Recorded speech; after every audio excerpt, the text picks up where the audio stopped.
Wakil Ketua Komisi 10 DPR Dede Yusuf angkat bicara mengenai pernyataan Menko PMK Muhadjir Effendi soal pinjol untuk membantu mahasiswa membayar kuliah.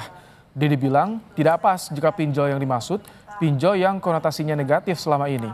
Namun ia sepakat jika yang dimaksud adalah pinjol yang diawasi OJK, tidak cari untung dan dijamin negara.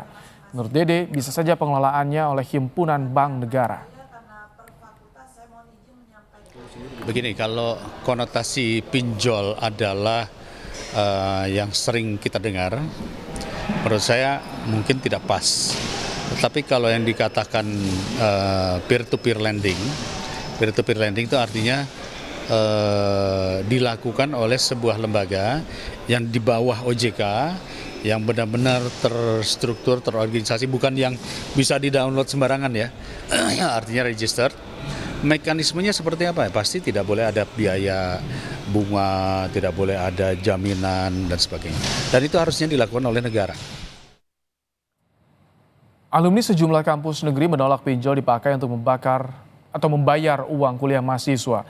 Alasannya kampus punya banyak skema pembiayaan kuliah yang murah. Sementara pinjol dianggap akan membebani mahasiswa. Pemerintah diminta mengutamakan pinjaman pendidikan yang sifatnya murah. Nggak begitu setuju ya, karena kami melihat bahwa banyak alternatif lain yang bisa digunakan untuk dana pendidikan seperti tadi kita sudah sampaikan di dalam. Bahkan sebetulnya kita juga berpikir bahwa kalaupun mau pinjaman, ya mungkin pinjaman pendidikan yang sifatnya murah. Tidak setuju karena skema di kampus sebetulnya banyak ya. Pinjol itu akan lebih menyusahkan secara jangka panjang gitu. Jadi menurut saya di IPB itu solusinya banyak sebetulnya. Jadi tidak harus menggunakan pinjol. Mahasiswa itu harus diperlakukan sebagai klien ya. Dia harus dilindungi hak-haknya. Jadi kalau kita dorong mereka menggunakan pinjol, udah pasti saya nggak setuju.